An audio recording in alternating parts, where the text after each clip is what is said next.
সুপ্রিয় শিক্ষার্থীবৃন্দ, আসসালামু আলাইকুম। Welcome to online class. আমি তোমাদের সঙ্গে আছি ডক্টর শাহ মোহাম্মদ মাহবুব আলম, সহকারী অধ্যাপক ও বিভাগীয় প্রধান, উদ্ভিদ বিজ্ঞান বিভাগ, শান্তা সরকারি কলেজ, বগুড়া। বিএসসি পাস কোর্সের উদ্ভিদ বিজ্ঞান দ্বিতীয় পত্রের paper code 113003, paper title higher cryptogams, gymnosperms and plant pathology. প্রথম অধ্যায় হায়ার ক্রিপ্টোগ্যামস নিয়ে আমি আলোচনা করব এবং আজকের বিষয় হচ্ছে ব্রায়োফাইটা। এই স্লাইডটি তোমরা খেয়াল করো, এখানে কিছু নিম্ন শ্রেণীর অপুষ্পক উদ্ভিদ খেয়াল করছো এবং এই উদ্ভিদটির ক্ষেত্রে খেয়াল করো যে দেহটি থ্যালাস মনে হচ্ছে। এটার ক্ষেত্রে একটু ডেভেলপ করেছেন এবং সেখানে আমরা কাণ্ড এবং পাতা দেখতে পাচ্ছি। এই ক্ষেত্রেও তাই, একই রকম যে পাতা এবং তাদের যে রিপ্রোডাক্টিভ অঙ্গ সেটা কিন্তু দেখা যাচ্ছে এবং এটি কিন্তু সেম, অর্থাৎ থ্যালাস দেহ।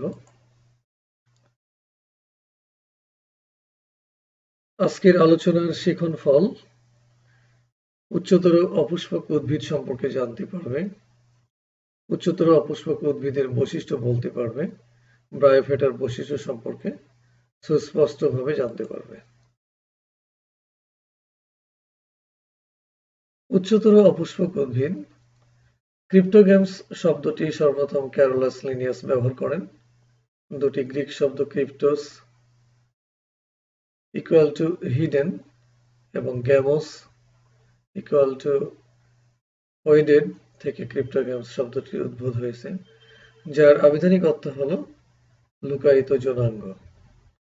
হায়ার ক্রিপ্টোগ্যামস বলতে বীজহীন আদি ভাস্কুলার উদ্ভিদকে বোঝায়, যারা সফলভাবে স্থলে জন্মে, স্পোরের সাহায্যে বংশবৃদ্ধি করে এবং এদের জাইগোটে মিয়োসিস ঘটে না। এরা হচ্ছে হায়ার ক্রিপ্টোগ্যামস। উচ্চতর অপুষ্পক উদ্ভিদের বৈশিষ্ট্য আমরা দেখি যে কি ধরনের বৈশিষ্ট্য বিদ্যমান থাকে। থ্যালাস বহুকোষী, থ্যালোফাইটা অপেক্ষা জটিল, দেহের অভ্যন্তরীণ গঠন জটিল এবং স্তম্ভবিভাগ বিদ্যমান। নিম্ন শ্রেণীর থ্যালাসকে মূল, কাণ্ড, পাতায় বিভক্ত করা যায় না, তবে উন্নত উদ্ভিদের মূল, কাণ্ড, পাতায় বিভক্ত। এদের জীবনচক্রে গ্যামেটোফাইটিক পর্যায়ে রাইজয়েড উৎপন্ন হয়।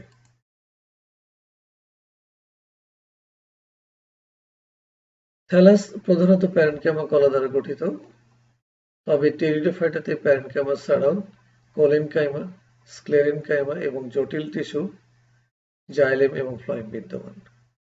পাতা অনুপস্থিত অথবা থাকলে মাইক্রোফাইলাস বা ম্যাক্রোফাইলাস প্রকৃতির হয়। যৌন জনন উগ্যামাস ধরনের, জননাঙ্গ বহুকোষী এবং বন্ধ্যাকোষের আবরণী দ্বারা আবৃত। পুং জননাঙ্গ অ্যান্থেরিডিয়াম এবং স্ত্রী জননাঙ্গ আর্কিগোনিয়াম নামে পরিচিত। খেয়াল করো যে যৌন জনন উগ্যামাস প্রকৃতির, অর্থাৎ একটি গ্যামেটের অর্থাৎ আমরা জানি গ্যামেটিক সেল দুই ধরনের হয়, স্পার্ম এবং এগ। তো এই দুই ধরনের গ্যামেটিক সেল, একটির আকৃতি হয় বড় এবং স্পার্মের আকৃতি ছোট হয়। এই ধরনের দুই ধরনের আকৃতির যে জনন প্রসেস সেটি হচ্ছে ওগ্যামাস। আমরা দেখছি যে হায়ার ক্রিপ্টোগ্যামস তাদের বৈশিষ্ট্য কেমন হয়। নিষেকের পরে বহুকোষী ভ্রূণ তৈরি হয়, অর্থাৎ যখন ফার্টিলাইজেশন হয় তারপরে মাল্টিসেলুলার এমব্রায়ো তৈরি করবে। মিওস্পোরের মাধ্যমে অযৌন জনন সম্পন্ন হয়। মিওস্পোর বলতে এখানে জাইগোটে মিওসিস সেল ডিভিশন হওয়ার পরে যে স্পোরগুলো তৈরি হয় তাদেরকে আমরা মিওস্পোর বলে থাকবো। এর মাধ্যমে অযৌন জনন সম্পন্ন হয়। এদের জাইগোটে কোনো মিওসিস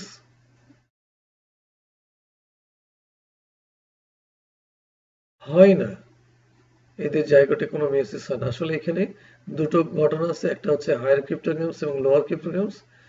লোয়ার ক্রিপ্টোগ্যামসে কিন্তু জাইগোটে মেয়োসিস হয়, হায়ার ক্রিপ্টোগ্যামসে হয় না। অর্থাৎ আমরা জানি যে টেরিস, যদি আমরা খেয়াল করি যে টেরিডোফাইটা বিভাগের এটি হায়ার ক্রিপ্টোগ্যামস, সেখানে কিন্তু জাইগোটে মেয়োসিস হয় না। কিন্তু ব্রায়োফাইটিক প্ল্যান্ট রিক্সিয়ার ক্ষেত্রে আমরা দেখব যে জাইগোটে মেয়োসিস সেল ডিভিশন হয়।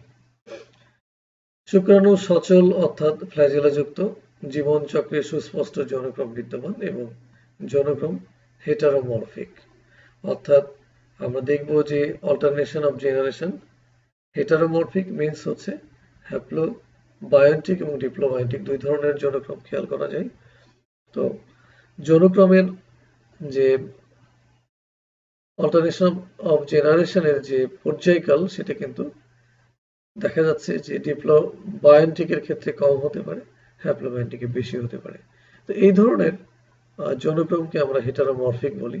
আর যদি আইসোমরফিক হয় তাহলে কিন্তু দুটো সমান হবে, অর্থাৎ হ্যাপ্লোবায়োন্টিক এবং ডিপ্লোবায়োন্টিক লাইফ সাইকেলটা সমান হয়। যদি অসমান হয়, লেন্থ অফ লাইফ সাইকেল বা সময়কালটা লাইফ সাইকেল, তাহলে কিন্তু এটা হবে হেটারোমরফিক। জীববিজ্ঞানী জেমস স্মিথ ক্রিপ্টোগ্যামসকে নিম্নতর অপুষ্পক উদ্ভিদ এবং উচ্চতর অপুষ্পক উদ্ভিদে বিভক্ত করেন। যেটি আমরা বলছিলাম যে নিম্নতর অপুষ্পক উদ্ভিদের মধ্যে কিন্তু আমরা থ্যালোফাইটা বিভাগের পেয়ে থাকবো যে শৈবাল এবং ছত্রাক, আর উচ্চতর অপুষ্পক উদ্ভিদে কিন্তু আমরা হায়ার ক্রিপ্টোগ্যামস এবং লোয়ার ক্রিপ্টোগ্যামস। লোয়ার ক্রিপ্টোগ্যামসের মধ্যে ব্রায়োফাইটিক প্ল্যান্টগুলো, আর হায়ার ক্রিপ্টোগ্যামসকে আমরা বলবো যেমন টেরিডোফাইটিক প্ল্যান্টগুলো। জীববিজ্ঞানী জেমস স্মিথ হায়ার ক্রিপ্টোগ্যামসকে দুটি বিভাগে বিভক্ত করেন। আমি যেটি বলছিলাম, একটি হলো ব্রায়োফাইটা, অন্যটি হলো টেরিডোফাইটা, এই দুটো বিভাগ। ব্রায়োফাইটা নিয়ে একটু আলোচনা করবো তোমাদের সঙ্গে। লোয়ার ক্রিপ্টোগ্যামস থেকে যদি আমরা বলে থাকি, তো যেসব ভ্রূণ উৎপাদনকারী সদস্য পরিবহন টিস্যুবিহীন ও থ্যালয়েড অথবা কাণ্ড কলিড ও পাতা ফাইলিড যুক্ত, রাইজয়েড যুক্ত, সকলেই বহুকোষী জননাঙ্গ ধারণ করে এবং জননাঙ্গের চারিদিকে বন্ধ্যাকোষের আবরণ বিদ্যমান, তাদেরকে আমরা ব্রায়োফাইটা বলবো। এদের সবুজই স্বাধীন দেহটি গ্যামেটোফাইটিক এবং স্পোরোফাইটিক, অর্থাৎ ডিপ্লয়েড দেহটি গ্যামেটোফাইটের উপর আশ্রয় এবং পুষ্টির জন্য কখনো সম্পূর্ণভাবে, আবার কখনো আংশিকভাবে নির্ভরশীল। এম.এস. পারিহার 1965 সালে তিনি একটা সংজ্ঞা দিয়েছেন, যেমন ভ্রূণ উৎপাদনকারী সদস্যগুলোর মধ্যে সবচেয়ে সরলতম ও সবচেয়ে আদিমতম সদস্যদের নিয়ে ব্রায়োফাইটা নামক গ্রুপটি গঠিত হয়। তাহলে সবচেয়ে সরলতম এবং সবচেয়ে আদিমতম সদস্যরা হলো ব্রায়োফাইটা। তোমরা খেয়াল করো যে ব্রায়োফাইটা শব্দটি দুটি গ্রিক শব্দ, ব্রায়ন অর্থাৎ মস, ফাইটন প্ল্যান্ট এর সমন্বয়ে গঠিত। প্রায় 960 বা তারও অধিক সংখ্যক গণের 24,000 প্রজাতি নিয়ে ব্রায়োফাইটা গ্রুপটি গঠিত। এরা মাটিতে বসবাসকারী, রাইজয়েড যুক্ত হলেও জীবনচক্রের এক পর্যায়ে পানির উপস্থিতির প্রয়োজন হয়, অর্থাৎ এদের যখন যৌন প্রজনন হয় তখন কিন্তু পানির প্রয়োজন হয়। যৌন প্রজননকালে এদের শুক্রাণু সচল ও ফ্ল্যাজেলাযুক্ত হয়, পানির দ্বারা বাহিত হয়ে ডিম্বাণুর সাথে মিলিত হয়। জীবনচক্রে এরূপ স্থলজ ও জলজ উভয় চরিত্র বিদ্যমান থাকায় এদেরকে উভচর উদ্ভিদ বলে। অর্থাৎ ব্রায়োফাইটা এই বিভাগের উদ্ভিদগুলোর ক্ষেত্রে তাদের জীবনচক্রে লাইফ সাইকেলে স্থলজ এবং জলজ উভয় চরিত্র বিদ্যমান থাকায় এদেরকে উভচর উদ্ভিদ বলা হয়। আমরা ব্রায়োফাইটার সাধারণ কিছু বৈশিষ্ট্য নিয়ে আলোচনা করব। আমরা খেয়াল করব যে উদ্ভিদ দেহ গ্যামেটোফাইটিক, সকল সদস্য বহুকোষী এবং রাইজয়েড যুক্ত। উদ্ভিদ দেহ, এখানে আসলে বলা হচ্ছে যে প্রধান উদ্ভিদ দেহ কিন্তু গ্যামেটোফাইটিক, অর্থাৎ তাদের দেহিক কোষগুলো হ্যাপ্লয়েড সংখ্যক ক্রোমোজোম বিশিষ্ট সেল। গ্যামেটোফাইটিক দেহটি সবুজ, স্বাধীন এবং সহজে, দেহে কোনো পরিবহন টিস্যু নেই। অর্থাৎ ব্রায়োফাইটার ক্ষেত্রে কিন্তু প্ল্যান্ট বডিতে পরিবহন টিস্যু, জাইলেম ফ্লোয়েম গুচ্ছ বিদ্যমান থাকবে না, অর্থাৎ জাইলেম এবং ফ্লোয়েম টিস্যু নেই। এদের কোনো ফুল, ফল ও বীজ হয় না। এদের হবে, এই শব্দটি এখানে টাইপ করতে ভুল হয়েছে, এদের কোনো ফুল, ফল ও বীজ হয় না। এদের দেহে মূলের পরিবর্তে এককোষী রাইজয়েড এবং বহুকোষী শল্ক বিদ্যমান। তাহলে আমরা দেখতে পাচ্ছি যে উদ্ভিদ দেহটাকে কিন্তু কাণ্ড পাতায় বিভক্ত করা গেলেও মূল থাকবে না ব্রায়োফাইটার। মূলের পরিবর্তে এককোষী রাইজয়েড এবং বহুকোষী শল্ক বিদ্যমান। রাইজয়েড ও শল্ক গ্যামেটোফাইটিকে, অর্থাৎ গ্যামেটোফাইটিক প্ল্যান্টটাকে আবাসস্থলে আটকিয়ে রাখে এবং পানি, খনিজ লবণ শোষণ করে। অর্থাৎ রাইজয়েড এবং শল্কের কাজই বুঝতে পারছো যে গ্যামেটোফাইটিক বডিটাকে কি করবে, তার আবাসস্থলের সঙ্গে যুক্ত করে রাখবে এবং মাটি থেকে পানি, খনিজ লবণ বা আবাসস্থল থেকে পানি, খনিজ লবণ শোষণে সাহায্য করবে। যৌন জারণ উগাবাস প্রকৃতির, আমি যেটি বললাম যে উগাবাস প্রকৃতির দুই ধরনের আকৃতি বিশিষ্ট গ্যামেটিক সেল যখন যৌন প্রজননে অংশ নেয়, এই ধরনের যৌন প্রজননটা হচ্ছে উগাবাস প্রকৃতির। জননাঙ্গ জটিল ও বহুকোষী, স্ত্রী জননাঙ্গকে আর্কিগোনিয়াম এবং পুং জননাঙ্গকে অ্যান্থিরিডিয়াম বলা হয়। আর্কিগোনিয়াম ফ্লাক্স আকৃতির এবং অ্যান্থিরিডিয়াম গোলাকার, ডিম্বাকার, নাশপাতির ন্যায় বেলনাকার বা গদাকার হয়ে থাকে। তাহলে আমরা দেখতে পাচ্ছি যে স্ত্রী জননাঙ্গ কিন্তু ফ্লাক্স আকৃতির হবে, আর পুং জননাঙ্গ, যেটিকে অ্যান্থিরিডিয়াম বলছি, বিভিন্ন আকারে হয়ে থাকে, গোলাকার, ডিম্বাকার, নাশপাতিকার, বেলনাকার, গদাকার, অনেক ধরনের আকারে হয়ে থাকে। জননাঙ্গ একটি বন্ধা আবরণী দ্বারা আবৃত থাকে। এটি কিন্তু একটা গুরুত্বপূর্ণ ক্যারেক্টার্স ব্রায়োফাইটের। এদের শুক্রাণু সচল ও দ্বি-ফ্ল্যাজেলা যুক্ত, ফ্ল্যাজেলা চাবুকের ন্যায়, অর্থাৎ ফ্ল্যাজেলাটা হবে হুইপ্ল্যাশ, চাবুক যেমন দেখতে হয় ঠিক সেরকম। নিষেক্রিয় পানি বা জলজ পরিবেশের উপর নির্ভরশীল। আমি ইতিমধ্যেই বলেছি যে ব্রায়োফাইটিক প্ল্যান্টগুলোকে বলা হয় উভচর, অর্থাৎ জল এবং স্থল উভয় পরিবেশে তাদের কিন্তু জীবনচক্রের প্রয়োজন হয়, যে কারণে এদের এই বিভাগের উদ্ভিদগুলোকে আমরা উভচর উদ্ভিদ বলে থাকি। তাহলে নিষেক্রিয়ার ক্ষেত্রে কিন্তু এটি পানি বা জলজ পরিবেশের প্রয়োজন হয়, কারণ পানির সাহায্যে ফ্ল্যাজেলাগুলো সচল হয়ে এরা সাঁতার কাটতে কাটতে ডিম্বাণুর সঙ্গে মিলিত হয়। অর্থাৎ শুক্রাণুগুলি ফ্ল্যাজেলার সাহায্যে সাঁতার কাটতে থাকে এবং এটা পানির প্রয়োজন হয়, আস্তে আস্তে সেটি কিন্তু স্ত্রী জননাঙ্গ ডিম্বাণুর সঙ্গে, অর্থাৎ আর্কিগোনিয়ামের মধ্যে যে ডিম্বাণু আছে তার সঙ্গে শুক্রাণুটা মিলিত হয়। নিষিক্ত হবে এখানে, নিষিক্ত ডিম্বাণু বা জাইগোট হতে ভ্রূণ সৃষ্টি এবং তা আর্কিগোনিয়ামের মধ্যে বিস্তার লাভ করে। তাহলে আমরা দেখতে পাচ্ছি এই জাইগোট থেকে এমব্রায়ো ডেভেলপমেন্ট করবে এবং এটি কিন্তু স্ত্রী জননাঙ্গকে আমরা বলছি আর্কিগোনিয়াম, এর মধ্যে বিস্তার লাভ করবে। এটি কখনো আর্কিগোনিয়াম হতে নির্গত হয় না। ভ্রূণের বৃদ্ধি এক্সোস্কোপিক, অর্থাৎ আমরা এমব্রায়ো ডেভেলপমেন্ট দুই ধরনের দেখি, একটা হচ্ছে এন্ডোস্কোপিক আর একটা হচ্ছে এক্সোস্কোপিক। এটা ডেভেলপমেন্ট হচ্ছে বাইরের দিকে হয়ে থাকে, এক্সো মিন্স হচ্ছে এক্সটার্নাল সাইডে তার ডেভেলপমেন্টটা।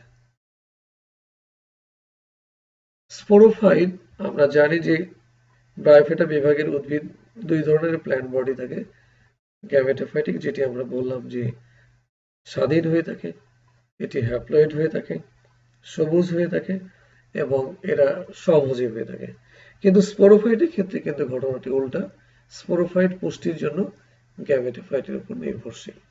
আমরা স্পোরোফাইটটাকে বলছি ইন্ডিপেন্ডেন্ট না dependent plant. Sporophyte depends on gametophytic plant. Sporophyte সাধারণত ফোর্থ, সিটা ও ক্যাপসুলে বিভক্ত। আবার কোনো কোনো প্ল্যান্টের ক্ষেত্রে শুধুমাত্র ক্যাপসুলও থাকতে পারে। তাহলে ব্রায়োফাইটের ক্ষেত্রে আমরা দেখব স্পোরোফাইট প্ল্যান্টটা যদি ডেভেলপ হয় তাহলে ফোর্থ, সিটা ক্যাপসুল থাকে, আর ডেভেলপ না হলে শুধুমাত্র ক্যাপসুল দ্বারা গঠিত হতে পারে। স্পোরোফাইট, হোমোস্পোরাস, অর্থাৎ যে স্পোরগুলো তৈরি করবে স্পোরোফাইট উদ্ভিদটি, সেই স্পোরগুলো কিন্তু সমরেণুপ্রসূ, হোমোস্পোরাস, ব্রায়োফাইটা বিভাগের।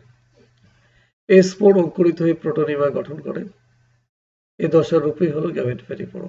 অর্থাৎ স্পোরটা ডেভেলপমেন্ট করবে, সেল ডিভিশন করবে, একটা স্পোর থেকে সেল ডিভিশনের মাধ্যমে দুটো সেল, চারটি, এইভাবে অনেকগুলো মাল্টিসেলুলার একটা যে অর্গান ডেভেলপ করবে সেটি হচ্ছে প্রোটোনিমা।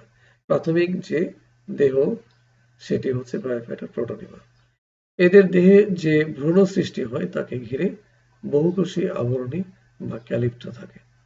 অর্থাৎ এমব্রায়ো যে ডেভেলপমেন্ট করবে, এমব্রায়োকে ঘিরে কিন্তু মাল্টিসেলুলার একটা আবরণ থাকবে, সেই আবরণকে আমরা ক্যালিপ্টা বলে থাকি। জীবনচক্রে সুস্পষ্ট যৌনক্রম বিদ্যমান, অর্থাৎ ব্রায়োফাইটা বিভাগের যে প্ল্যান্টগুলো বিদ্যমান তাদের লাইফ সাইকেল সেখানে কিন্তু যৌনক্রম, অল্টারনেশন অফ জেনারেশন বিদ্যমান, অর্থাৎ দুটো জেনারেশন এখানে অল্টারনেট করে, একটি হচ্ছে হ্যাপ্লয়েড, অন্যটি হচ্ছে ডিপ্লয়েড দশা। আমরা দেখতে পাচ্ছি যে হ্যাপ্লয়েড দশা অর্থাৎ হ্যাপ্লোমাইন্টিক গ্যামেটোফ্যাটিক প্ল্যান্ট, আর ডিপ্লয়েড দশা এসে আমরা দেখব স্পোরোফাইটিক প্ল্যান্ট, সেটি কিন্তু যৌনক্রমে বিদ্যমান। তো এই হচ্ছে আমার ব্রায়োফাইটার ক্যারেক্টার্স। আমরা আজকের এই অনলাইন ক্লাসের শেষে চলে এসেছি। সবাইকে ধন্যবাদ।